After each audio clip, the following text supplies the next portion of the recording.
Welcome to the Young CPA Success Show. If you're a young accounting professional, this podcast is your ultimate guide to navigating your early career. Join us as we share valuable insights, expert advice, and practical tips to help you kickstart your path to success and excel in the accounting industry. Let's embark on this exciting accounting journey together. Joey, how are you today? I'm good, Hannah. How are you? Good. So today on the podcast, we had Kristen Keats. She was phenomenal. I feel like we had some really great conversation around balance in our industry, finding joy in our roles. What'd you think about that, Joey? Well, I don't want to give away too much, but I kind of had a therapy session there. This is something that is really important to me, not just for the podcast, but thinking about the journey that I've taken in accounting. And I mean, you and I have both talked about this. We did not take a straight line or find the path of least resistance to where we are.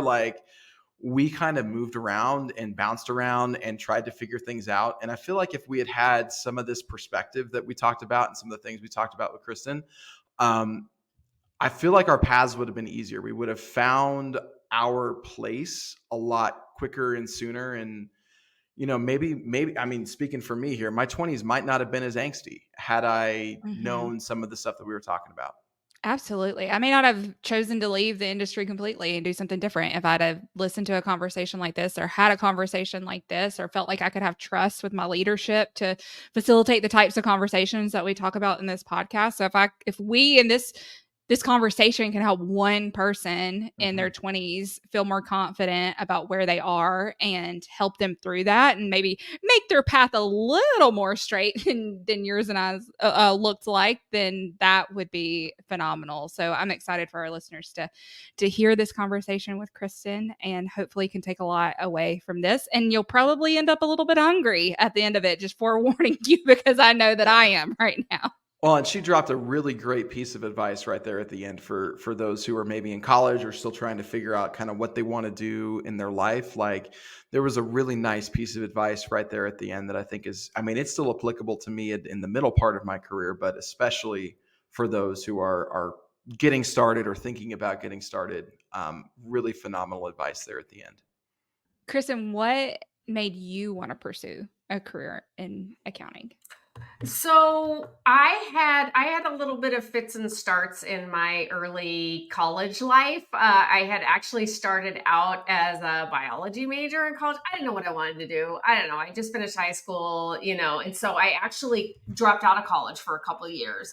And I went to work for Jenny Craig Weight Loss Centers, RIP. I saw they just closed all their centers this year. But I worked at the front desk and I realized that I had a special talent I'm going to date myself right now. So back then we had these literal ledgers where when folks would come in, we would write a receipt and you had to foot it across and foot it down. And then we had to total everything to go for a bank deposit, right? And no one could get that thing to balance but me.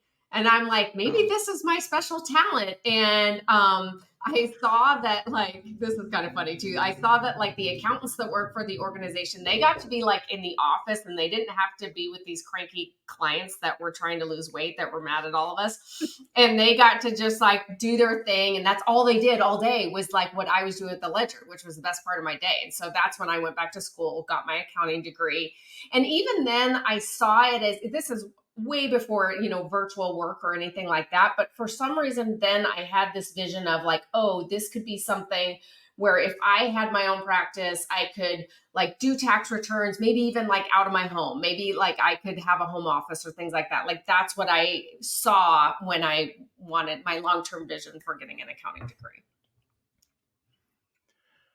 Okay, there's a lot to unpack there. And I think it's fantastic because I think that's, when I talk to a lot of accountants who are, talking about stuff, they usually start with some iteration of, I got into accounting because I was good at X, right? And X is usually something like I could make the journal entries work, or it just made sense to me, or I could balance the ledger. And my mom used to say this to me all the time. She was like, accounting would be the greatest job in the world if it wasn't for, in her case, it was the clients. She was like, if I didn't have to deal with the clients and I just got to do the accounting piece of it, that would be the perfect thing for me. So it was really interesting for you to say like that's sort of how you got your start, and it was you had hands-on experience doing the actual work. Yeah. Yeah. And that's what, and it did bring me, it's like that fun, it's like doing a puzzle, right? It's that fun thing of figuring things out. And when you get that thing to balance, like, it's like, I don't know, it's the dopamine hit, I guess, of like getting that thing to balance. And so like what we've tried to do then, like since, fast forward a couple decades of me, having this experience in public accounting. And that's why my tagline became Bring Joy to Accounting, because it was fun for all of us at one point. We do get that dopamine hit. We do. What is it? So how can we distill down all these things that is included in public accounting, and how can we just make it so we're doing the fun part? Obviously, it can't be 100% fun, but can we still get joy and satisfaction even in the parts that aren't fun? We are still going to have to tell clients sometimes that they owe $70,000 with their tax return. We're going to have to, if you're an auditor, sometimes you have to give that qualified opinion, or like whatever these hard conversations that we have to have.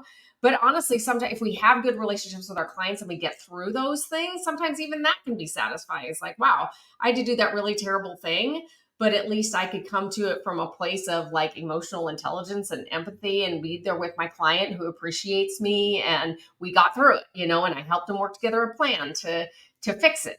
So I'm really trying to change the focus and the lens, especially for the younger CPAs, especially for those who are just starting out their career in public accounting, is that it doesn't have to be terrible. There's lots of things that make it terrible, but I'm a firm owner, and there's a lot of us out there. There's a lot of us firm owners that are trying to not make it terrible, that are trying to not kill everybody with the billable hours and the billing by the hour and all the things that make it really soul sucking. As a firm owner, what are you doing within your firm to keep a pulse on whether your employees are finding joy in what they're doing? Because Joey and I had a conversation earlier today about management's role in that and how important we genuinely think it is. So I'd love to hear from you what you're doing to facilitate that. It 100% is critical, because isn't that they say the number one reason people quit is because they have a bad boss or they don't feel like they're being heard. And so I try to, so here at Sherwood Tax, we have a daily meeting. So we're literally seeing each other's faces every day. It's a Zoom meeting because half our team is in Guadalajara, Mexico, and half of us are in the US and smattered a little bit. So, but we're talking every day. We have a spreadsheet that we keep every week as like, how was your weekend? What do you want to accomplish this week? How can we help you accomplish what you need to this week? So we're doing these check-ins on a very regular basis. Now, having said that, I have had people quit. I have had turnover, and it's so super frustrating to me, because I will tell you, I'm still working on this thing of like being the boss, because I want to also be folks' friend, because I feel like we are in the trenches together and we're getting through all that. And I feel like I have a really great team, but yet there's still kind of this barrier of like, they won't tell me everything sometimes. And that's hard for me. Because I even wish, even if they do want to leave, I wish they would even talk to me about that, because I feel like I've been in this business a long time. Like I could counsel them. I could even if I know they don't want to stay, I get emotionally invested in people, and I would want to help them to the next leg of their journey. Yeah, it's really interesting that you said that, because I can't remember which one I've said this on, but I've said this on a podcast before. Like one of my big regrets being a young accountant is I left a couple of jobs that maybe I shouldn't have left because I just didn't see the big picture. And what I didn't trust in myself was my ability to go to my boss and say, hey man, like I'm really struggling with this, or I'm really struggling with that. Like I didn't feel like I could even have that conversation. And it wasn't a them issue. It was a me issue. I didn't have the emotional intelligence to understand that like bosses are people too. We're just, if you're in a management position, you're just trying to figure it out just like everybody else is. That's so right. Have the conversation. Yeah, 100%. And I agree with myself in the same way. Even looking back, even in my later adult years, I thought, wow, could that have been something that could have been solved, through a conversation? And maybe not, maybe they're like, no, this is just how it's going to go. And that would be it. But at least then you would feel like you did everything that you could to make it work. So I think there's a really interesting thing that I kind of want to explore for a few minutes, if that's okay. You mentioned something earlier about being a firm owner and kind of listening to people and talking to people. And one thing Hannah and I talk about a ton, just not just between ourselves, with other coworkers as well, is just how many opportunities there are in accounting that aren't just tax and audit. I feel like there's a thing and I felt this especially when I was in school. I don't think it's gotten any better. I think it's still a big misnomer that there are two career paths. But there's a whole world for accountants outside of tax and audit. What are some of the things you're doing in your firm to help young accountants kind of explore where they feel like they fit and help them find a career path for themselves with your firm, rather than doing what inevitably happens, which is they career path themselves? Yeah, that's a really good point, and I'm glad that you brought it up, because I think you can kind of throughout your career kind of dabble in these different areas and go back. Like, it's not always a straight trajectory, right? Like, it's not like, oh, I'm going to be an audit staff, then senior, then manager, then partner, and then I'll die, So it's like, yes, you can do these different things. So, and we actually so I'm a founder of a few different companies. So in 2019, we founded Breakaway Bookkeeping and Advising, which is outsourced bookkeeping, CFO, and controller work. So that's all that they do. And then a year later, I purchased Sherwood Tax and Accounting. So this is mainly the tax. This is your more traditional firm, just tax and bookkeeping and tax advisory work.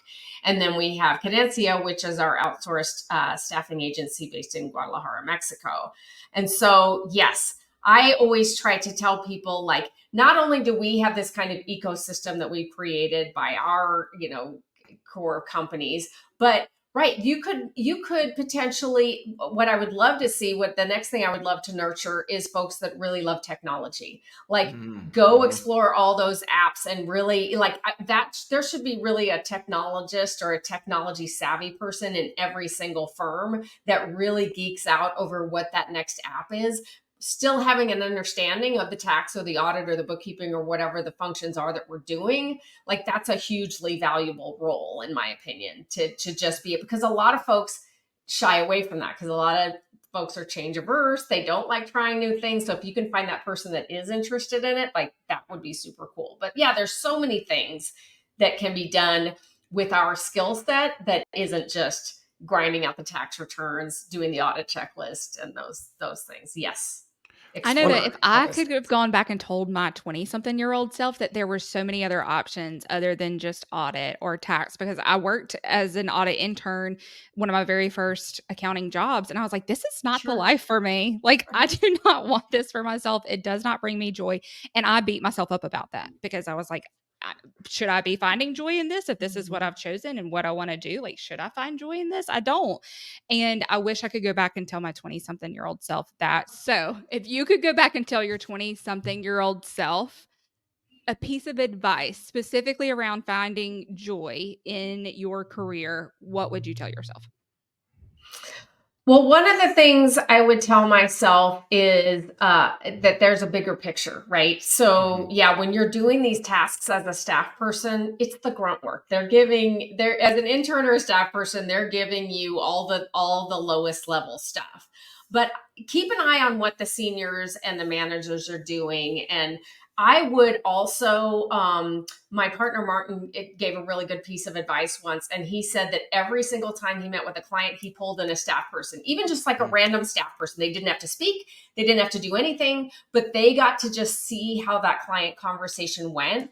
And I've been following that advice. So I would say, as a staff person, maybe ask your senior manager, if you know that they're having a client meeting, hey, can I be involved in that? Because I think it helps so much to see that bigger picture. It just sheds light on that audit checklist, right? Because you're doing that thing, you're like, what am I doing? Why am I doing this? And so I think if you can get that broader perspective, that would be helpful. And also just soak up everything that you possibly can, because maybe you're not going to be at that firm forever, but you can certainly use it for all that it's worth for the time that you are there, to get as much training and knowledge as you possibly can to get to whatever the next thing is, and find those moments of joy, right? Like, do I like filling out that audit checklist, or do I like going on these inventory observations because like that's a new and exciting? I like traveling, so like the more you do, the more you can learn those little things. Just pay attention to how you're feeling. Learn those things that are bringing you joy, even in the midst of like, I don't want to be an auditor, but maybe I like this piece of it. Mm-hmm. Well, there's a really interesting thing that you mentioned there about getting that exposure. One of the questions that I get asked a lot by folks who are kind of wanting to get into the CFO space, for instance, or the consulting space, and their question is always like, how did you learn the skills to do it? And my answer is really simple. I got to sit in a room with a guy for over 200 hours. Sorry, not over 200 hours, over 200 meetings, which were all day. So almost a full year's worth of just sitting and listening to someone give that type of high level advice. Now, it didn't all just like magically like osmose into my brain. Like, there's some active listening skills and other things that you can bring to the table to do it. But to your point, as managers, it's our job to expose.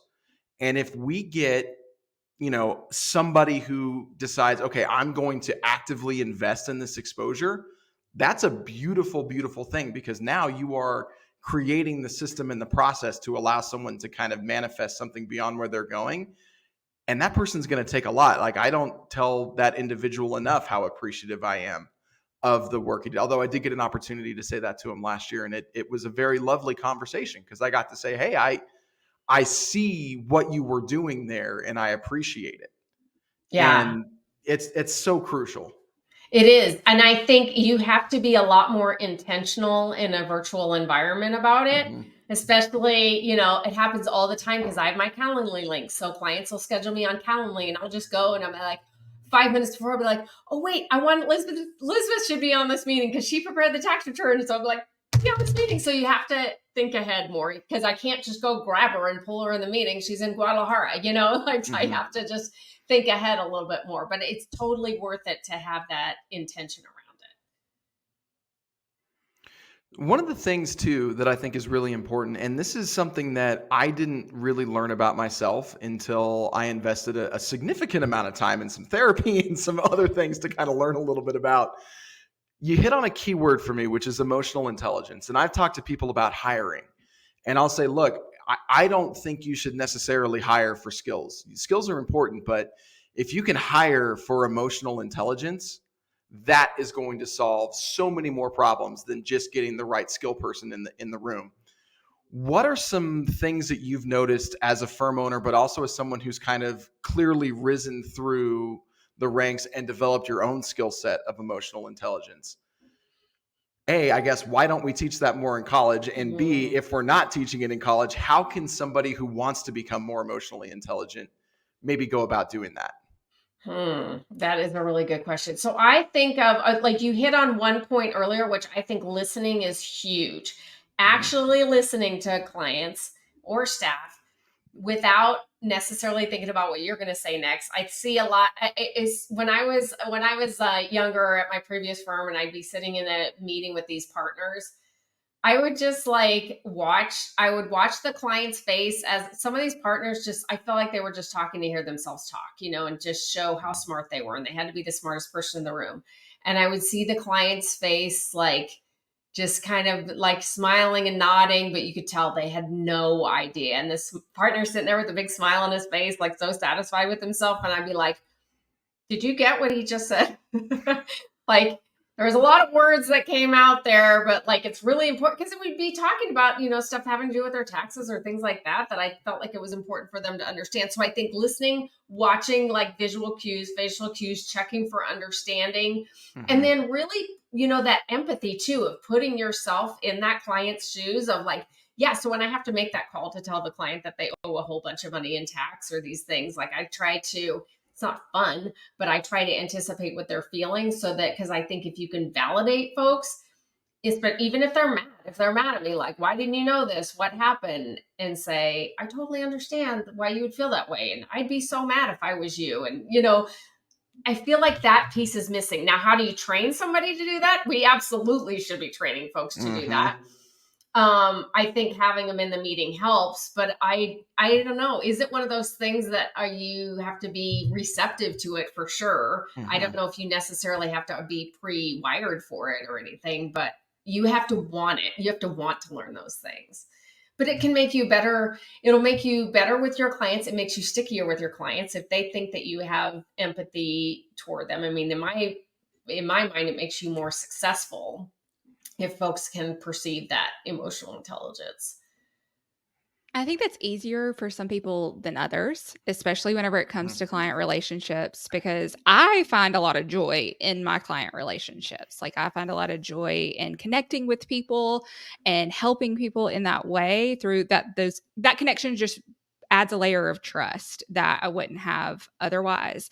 But that does bring me joy. I know not everybody's wired that way. That doesn't bring everybody joy too. So I think that's an added layer of complexity in terms of with emotional intelligence, especially as it comes to client relationships, is that that's not where everybody finds their joy. So have you seen that with employees in your firm that you can tell like there are people who really thrive in that environment and there's people who really don't? And how do you navigate the difference in the personality types that you deal with in that way? Yeah, I think you do have to navigate it. And yeah, it is interesting watching folks because there's almost a line too between what you're talking about. We're really getting satisfaction out of the relationships, which is different than being a people pleaser. Mm-hmm. And you really, right? We can't. We're going deep. We're going deep into Joey's therapy session now. Here we go. Because I think a lot of us are pleasers, which makes it difficult to have hard conversations. So I use this quote, and it's actually from like a food blogger. It's not even someone in our industry, but she said, I got into doing what I'm doing because I wanted to help people and I wanted to make people happy. But I have learned that you can't always do both of those things. Sometimes helping people is not making them happy, and sometimes making people happy is not helping them. And so if we really have the goal of helping our clients and we can get them to see that we're trying to help them. I'm going through a tangle right now with a client that we've gone back and forth so many times on whether they should pay. Oregon has this corporate activities tax. And it's like, anyway, we're having this whole back and forth about it. And I'm just like, I feel like shaking them sometimes and being like, I'm trying to protect you. I care. Like, fine, you can go get in trouble, but I feel like it's up on me to do this. They hate me right now because I'm not telling them what they want to hear. And so, yeah, I think it's that building folks up to be like, yeah, it's okay if your client is upset with you with what you're saying. If we can go back, and this is again, like I always come back to core values. If we come back to our core values and what is important to us, that we serve our clients and we do the right thing and we act with integrity. So if we're doing those things and they get upset, then they get upset. And that's part of adulthood, right? Is that we just have to go, I'm sorry that you're upset, but this is the right way to do things. And sometimes our license is on the line. I mean, that's the thing. What we do has ethics around it, has consequences and penalties around it. And we have to be so careful with our licenses and our reputation and our own integrity that should prevail over any other kind of, temper tantrums that clients might have about state income tax. Well, it's such an interesting, I love the way you frame that because it's, as we've been talking and Hannah and I talk about this all the time, everything in our industry is moving more towards advisory, right? In terms of the skills that we're looking for. And one of the things that I think about too is your comments about you have to want to do that is hitting home for me. And I think I talk a lot with my wife, who's a tax accountant as well. I talk a lot with her about the perceived notion of, I'm spacing on the word now, it's on the tip of my tongue, ambition, in terms of the way that firms, especially traditional firms, kind of want you to get into that hierarchy. And she did that. She started as an intern at her firm and she's worked her way up to manager. And one thing she's noticed is she's like, I've gotten more and more miserable at every step that I go. And what I'm, my philosophy on that is like, look, there's nothing wrong with telling somebody that, hey, I just feel the most comfortable. I feel my most complete self when I'm just in the background doing the work. I like the work. I feel uncomfortable talking with clients. And she's afraid to have that conversation sometimes because she's like, well, will they look at it as a lack of ambition if I don't want to move up? And, my philosophy's always been, there's a role for everybody at the organization. And somebody who says, I just want to sit back here and crank out this product, and I'm going to crank out phenomenal product, and you, the client facing person, can come and talk with me and I can give you all your answers. That's as valuable of a person in your organization as the person who's doing the client facing. You just have to change your mindset as a firm to frame it that way. Yeah, I agree. I also would, like, if your wife was my employee, I also would want to drill down on that a little bit, because I think a lot of folks like think that they don't want to be client facing because their client interactions have been not great. All negative. I'm giving all the bad news and someone's yelling at me. Right. I mean, I got yelled at a lot. And so, like, I mean, one of the things that I would say, and just it's probably the later part of my career, so I am a big believer in that 10,000 hour rule. And of like, you're just those first 10,000 hours, you're just learning. And then you kind of got this level of expertise. So I would say in my post 10,000 hours, my thing has been really like controlling those conversations and really, and either if clients are nasty with me, they are not my clients anymore. If they're nasty with my staff, they're absolutely not my client anymore. So that's part of the joy too, is that we don't let bad clients stick around.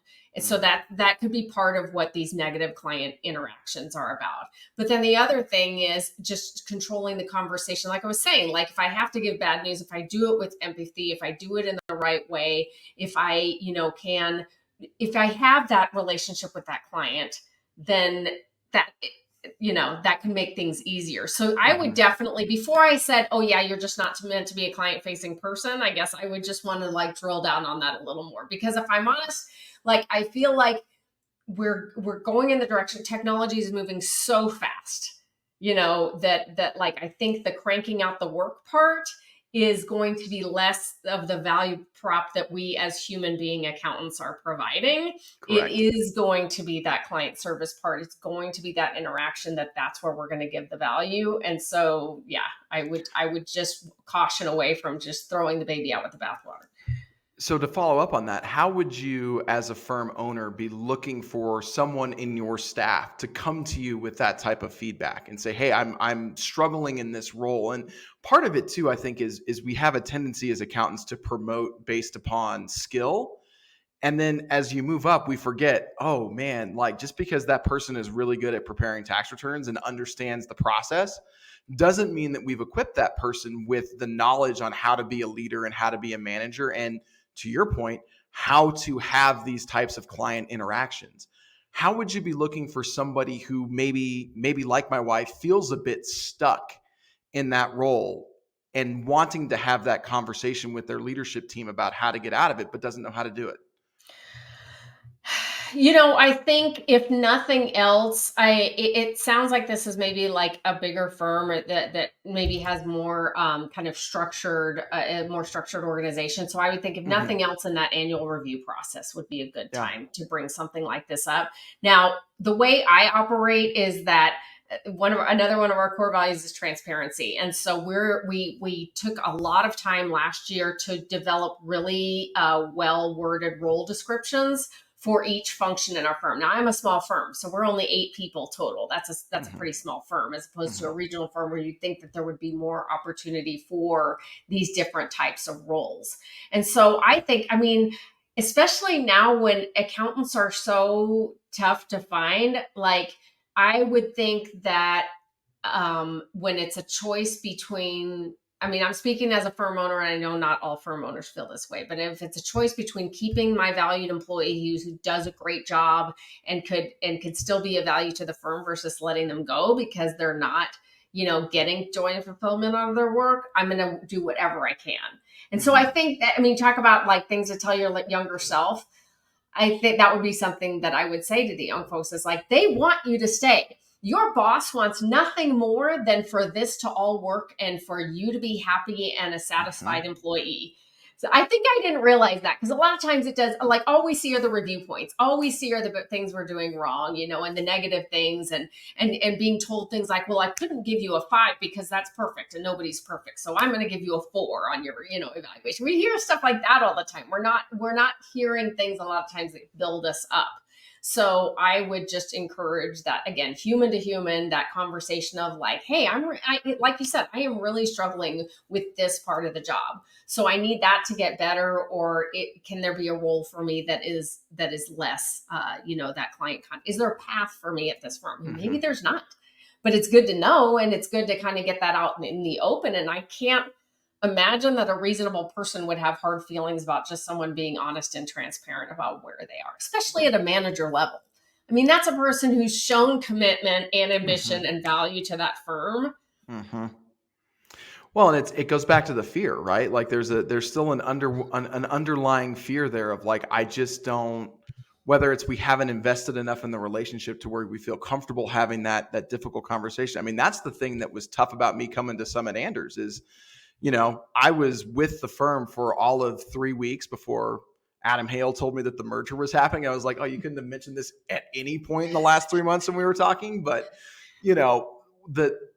when I still remember the first time I talked with Adam, my feedback to him was like, dude, you're great, but you also scare me like no other person I've ever talked to, because there is so much conviction there. But with that has come that underlying thing of trust, where if you're not, as a firm owner or anyone in firm leadership, being super intentional about building that trust, you're not going to get that conversation. And you're so right. As someone who's been in a management role, has had team members underneath me who've left or felt unhappy, like the worst feeling is like, why didn't you come talk to me about that? Like, what did I do to make you feel like you couldn't talk to me about this, to where I couldn't help you solve your problem?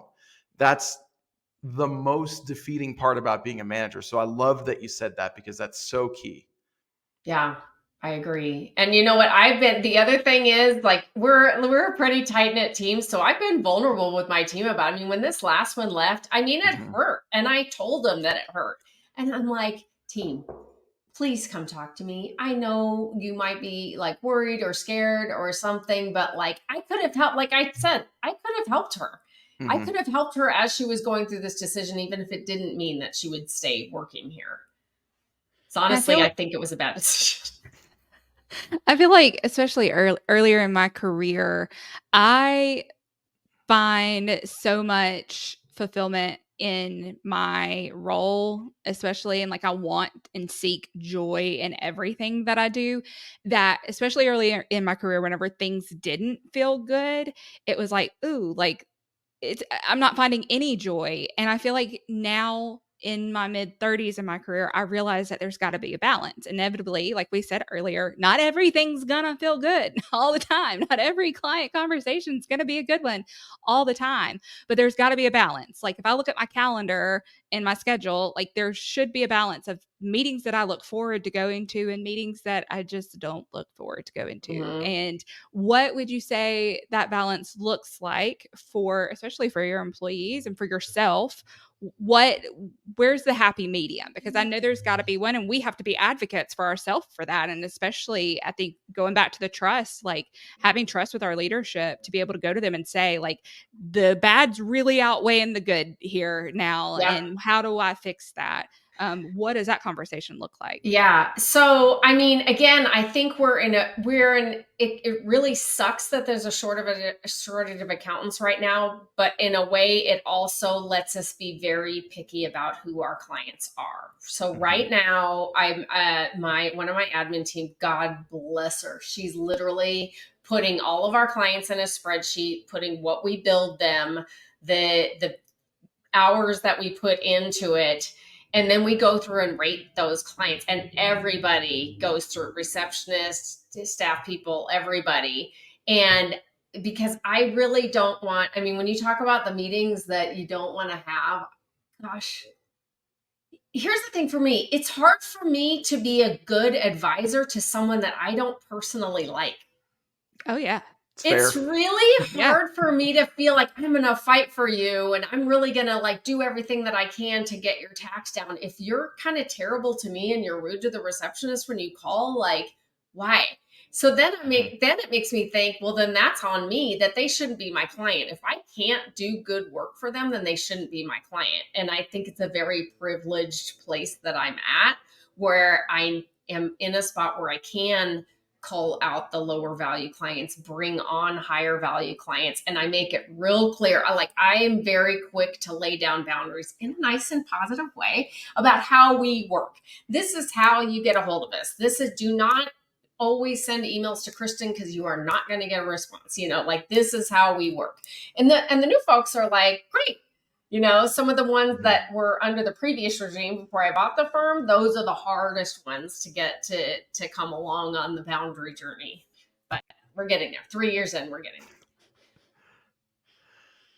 So there's something that I loved about that too. And I have some trauma in terms of, I used to work for a guy whose solution for getting rid of clients was like, well, just raise their fee and hope they go away. And I'm like, no, here's what's going to happen. You're going to raise their fee. They're not going to go away. You're going to do the work. You're going to hate the work. And then they're going to complain about the fee and you're going to end up dropping it back to what it was last year. I saw that path so clearly. I know. Yes, it is. One of the things I'm curious about too, and this is, again, sorry to make this a bit of Joey's therapy session, but you're getting a bit of a come on, input let's do it. I love it. Into what I've spent a lot of time working on personally with me. I've always kind of had this idea in the back of my mind that in order for me to find true fulfillment and happiness, I would need to be in a position like you are, where I either own my own firm or are a partner in one or something, because I've always kind of felt like I've never found a group of people that I've aligned with enough to trust them to help me find my joy. How much of do you accredit any of your ability to be where you are now to the fact that you did kind of take that risk a little bit and say, I'm going to maybe take a little bit more charge of my own future and control that, as opposed to sort of waiting around and kind of, for lack of a better term, waiting for someone to create that for you? Wow. Now, is it going to be Kristen's therapy session now? Because I have my own trauma about this. I've got my tea here. We're ready to go. Let's do it. So yes. So did I become a firm owner because I got frustrated with operating within the confines of a firm that I couldn't ultimately control? Yes. Mm-hmm. So I am trying to create a firm where that is welcomed and encouraged, and for folks to blossom in that way. But I realize a lot of firms aren't that way. I got very frustrated. In fact, at one of my previous firms, I was in a leadership role there and was on track to be a partner. And for all intents and purposes, I felt like I was a partner. They gave me a lot of autonomy and it was great. But one of the exercises that we were doing was creating core values. And we went through this whole process and we did it. And right at the end part of it, I was like, you know what, we're scrapping this, because there was some behaviors that happened in the firm, such as, clients behaving badly. And I tried to put my foot in the ground and I was like, this is not going to happen. We can't, this client must be fired. And they wouldn't do it. But the revenue, that's what I kept hearing was about the fees. And I'm like, then there's no, I go, I ripped up the thing and I'm like, then core values don't mean anything. If we're always going to come back to, but they bring in a lot of fees, then there's no core value. We don't have that. That doesn't exist. That's your core value is fee first. Mm-hmm. Yes. Mm-hmm. So, and I wasn't interested in staying a part of that, which made me very sad. It felt like I was getting divorced when I left that firm, because I did feel like I had invested in the staff, I had invested in the clients and a lot of that, but I had to walk away because I knew that it wasn't going to get better at that point. So yeah, all of this trauma that's happened at various firms throughout my life has kind of informed of okay, that's what I don't want. What do we want to create? How do we want to create this to really cultivate folks in that, in that are of the right mindset, that they can make this feel like they have control over their lives? Because also firm ownership isn't all it's cracked up to be either. There's a lot of stress. That having employees is stressful, taking on debt is stressful, trying to figure out all this stuff. And so I really have two jobs, because I'm running a firm and I'm doing strategy and hiring and all that kind of stuff, but I'm also doing a ton of client work. And so that's, it's tough. So I'm trying to create the firm that I would have wanted to work at 10 years ago.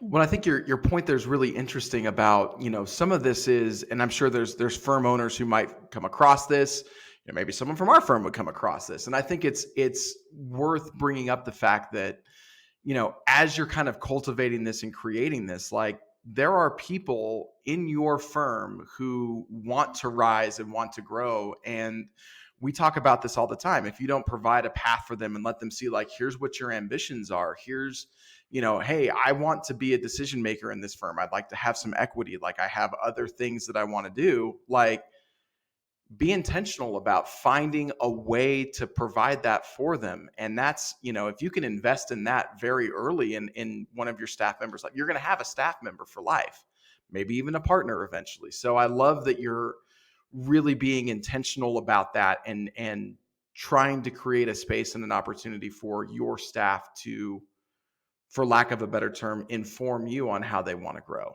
I think that's fantastic. Yeah. I think What I did career in pathing. oh, sorry, go ahead. No, go ahead. You're good. Well, I was just going to say, to your point, what I've done in the staff review meetings that I have, like, for each person, I like to get it out in the open what my vision is for them. I'm like, here's where I see you going, with this, because I try to have them feel seen of what their special talents and gifts are that I see, and where I see them going with that. But I also want to hear from them, like, what do you think about that? Like, is that something that you can see doing or not? And if so, how do we get you there? And if it's not, what does that path look like for you? And career pathing, I feel like, is so important in finding joy in your job too, because for me, I tend to like to see the bigger picture. I want to at least set goals for myself too. So when I'm doing the work that does not feel good, it is at least something that I could set my sights on for something that I know that this is only temporary, that I'm going to learn a lot from this. This doesn't feel good right now, but this is temporary, and this is not forever. And I can set that path and see what that goal is. But whenever that's not there, that makes sitting in the pieces of my job that don't bring me joy a lot more miserable. So I love that this has been a topic of what we're talking about here, because I am so passionate about that, and especially early on in your career. And I think there's also a lot of grace to be had too if that changes, because what my career path, what I would have thought for myself probably early in my 20s versus what it actually is today, are two totally different things. So there's got to be space for that change there too. And openness to going back to the communication and the trust, openness to having that conversation as well with leadership. Absolutely. Yeah. I mean, when I became a parent, that was probably the major thing that, and even I thought my life would change becoming a parent, but how it actually changed and what I wanted out of it was just very different. And so I think we always have to keep people's whole selves in mind when we're having these conversations that they've got. And who knows, not only becoming a parent, but what about caring for an aging parent? Because I had to do that as well. Like, that's a whole thing. Pets, dear God, I just got a puppy. That's a whole thing. It's like a child. Yes. Yeah. Well, and it's great that we're having these conversations too, because, as I was not as aware of the challenges that working moms faced until I had an honest conversation with my mom about her start in her accounting career as I was being born, which, in 1987 was not the I don't want to say the safest place, but it wasn't the most inclusive place for a woman who wanted to have a family. And it was, without those types of conversations, inadvertently, you could make a leadership decision that causes someone to have to choose between their career and their family. And I mean, I wouldn't blame someone for saying, well, I got to choose my family because I'm the only one they got.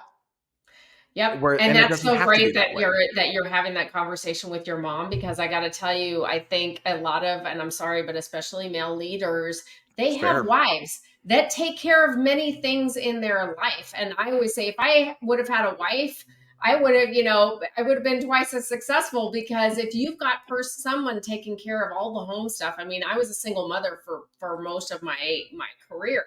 And even when I wasn't, I was the wife, because he had a career and he had things. So you're always kind of doing that juggling act. And so I think that there's a lot of assumptions, and you're right, policies and things that go into place without putting yourself in the perspective of like, well, wait, what if I was the primary caregiver? What if I had to make sure that, little Joey got to daycare in the morning?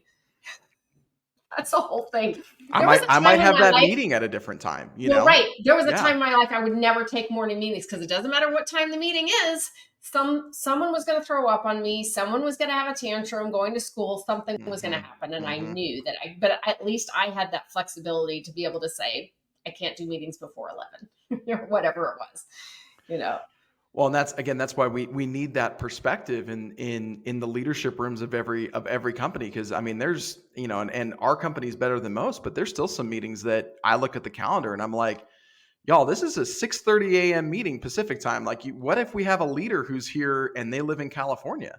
Like, that meeting is not going to work. We have to find a better way to do this. I know we've always historically done things on East Coast time, but that's not a meeting time that's going to work for your leaders. And that's a structural issue that we can change. It doesn't have to be at this time. Right. It just always has been. There's a lot of things that always have been, I think. And we need more voices like this in rooms where decisions are being made about employees and changing the culture just in general of how we look at employees as a whole, more than just a billable hour. We need to look at them as a whole versus just how they show up at work that day. Because like you said, like there's so much other stuff going on around us that's affecting how we show up too at home. Well, Hannah, I know we've spent this has been great. This has been a wonderful. I feel a lot lighter having gotten some of that off my chest, because these are things that we spend a lot of time. Working. Yeah, therapy works, man.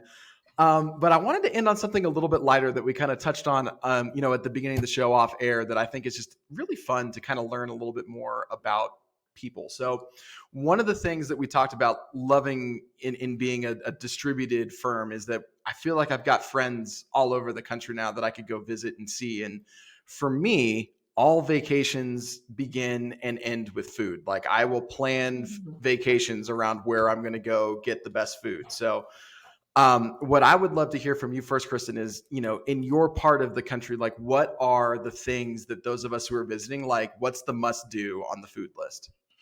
Well, Portland is definitely a foodie city. So there's entire travel blogs just devoted to the food scene in Portland. But I would say if you ask Portlanders what we're famous for, it's usually the salmon, especially this time of year. It's like summer is when the salmon is fresh. And so if you know, when I go to a restaurant, people laugh at me because if there's salmon on the menu, I ask what kind. And if the waiter doesn't know what I mean, then forget it. I don't even want to have that conversation anymore. So there's definitely salmon, but there's all kinds of we're very famous for the vegan cuisine. There's a lot of vegans. I happen to be gluten-free, so thank God I live in one of the best parts of the country for any kind of dietary restrictions. I don't know if you've seen Portlandia, but there's a really great episode about someone orders chicken at a restaurant and they have to know the chicken's name and where it came from. And it's not too far off from the truth about how we operate in Portland. We love the farm to table experience here. Hannah, what about you? Oh man. So when I go home, and home for me, I live in Tupelo, Mississippi. Home for me is South Alabama. There's a restaurant called David's Catfish, and they have the best coleslaw and cheese grits. And I feel like there's a big misconception. People think they've had grits, but really they've had polenta, and they are not the same. Nope. So cheese grits and coleslaw from David's Catfish is where I'm going, and where I will take anybody that came home. And sweet tea is one of those things for me too, that like it's very regional and it tastes different other places. So here in the South, we do it right. I mean, I'm a little biased, but we do it right here. As someone who is South adjacent, your analysis there is correct. I've never had sweet tea like I've had in the South. Like, it is. Yeah. And, you know, like here in New Mexico, sometimes like my wife, who's from Texas, will sit there and say, hey, do y'all have sweet tea? And they're like, well, we've got tea with sweetener in it. And she's like, that's not the same thing. Not the same. It is not the same. One of these things is not like the other. Yes. I'm like you, Kristen, when I'm asking about the salmon. If somebody says that about tea, I'm like, say less. Like, never mind. No, yes. No. No. I was born in Louisiana, so I get you. I know what you're talking about. Exactly. What about you, Joey? So I think the thing that's funny about New Mexico is like we really kind of walled ourselves off culinarily. We have two really big regional kind of superpowers in food. So like New Mexico is an old state. Like the conquistadors came up in the 1500s and they brought a lot of stuff from Mexico, but there was also a very large indigenous population that was living here. And they kind of merged everything together in this super like regional cuisine that doesn't really exist anywhere else. Like if you go to Texas, Tex-Mex is very different than New Mexican food. Tex-Mex and Mexico have slightly different foods. Mexico and New Mexico have very different foods. New Mexico and Arizona very different as well. And so there's really some stuff where whenever I tell people to come here, the first thing I say is, as much as I love living in Albuquerque because of, I have a lot of history here, Santa Fe is a really, really great food town. Although Albuquerque is getting better. We have a number of places here that I would like to go. But my wife and I often butt heads about my favorite restaurant. She says it's just a place where I have nostalgia. But anytime you can come, especially in the fall when the harvest is fresh, like this is the best time of year to come to New Mexico in September and October because all the chili is roasting. It's all fresh off the vine. And whenever I tell someone, come here, go to a place that, maybe doesn't look like a lot. Sometimes like barbecue, the best New Mexican's made in somebody's backyard. So find a good local restaurant that's not a chain. The Pantry in Santa Fe is one of our favorites, but go and get something there and get the red and the green. Try both of them. Try them together. Try one versus the other because it's the same plant, just in the different stage of maturity. But that's a uniquely New Mexican flavor that you don't really get anywhere else. Also, we make our enchiladas flat, which my wife says is like not the thing, but I'm like, ooh, man, you get me some blue corn enchiladas stacked with a fried egg on top with a little runny yolk. Ooh. So they're not rolled. You're saying they just like a casserole? We stack them. Okay. In certain places. Some places don't do it anymore, but like, because it's a little harder to make if you stack them. Rolling, you can stick a bunch in the pan and just kind of go with it. But like the OG places that do the stacked with blue corn instead of the traditional corn, so like very New Mexican, stack them, red and green, cheese and a fried egg on top. Like that's my happy place. Oh my God. I feel like we need to have a potluck. I know. I think we do. We really do. I'm getting hungry talking about all this. Well, Kristen, thank you so much for joining us. That was a really great conversation. And I'd like to end real quick with just, I'm sure we've got, I'm hoping that young people who listen to this are intrigued by you and your firm and what you're doing. And hopefully this means we can help find some folks for you who maybe want to work for you in the future. Where can folks who want to learn more about you and your team and what you're doing, where can we go find information about you? Sure. Well, you can find me on LinkedIn. My name's Kristen Keats with a K. I'm also on Twitter at Kristen Keats CPA. You can go to our website, sherwoodtax.com. My Breakaway website is breakawayba.com. That's breakawaybadasses.com. And if you're interested in learning about outsourced staffing, it is Cadencia.io is the website for that. But yeah, reach out to me. I love to talk to other professionals and especially young accountants. I just have one message is like, don't give up. And there's a whole world of public accounting beyond the big four and the big firms. And just, reach out and don't listen to the Reddit streams because that's just a dumpster fire. And just, let's meet up on Twitter, LinkedIn, and I'm happy to continue to share experiences. Awesome. Thank you, Kristen. Thank you. This was fun. If you're a young CPA looking to develop in their careers, we're always looking for great people. Visit our website for remote work opportunities with Summit Virtual CFO, or find all our open positions at Anders CPAs and Advisors.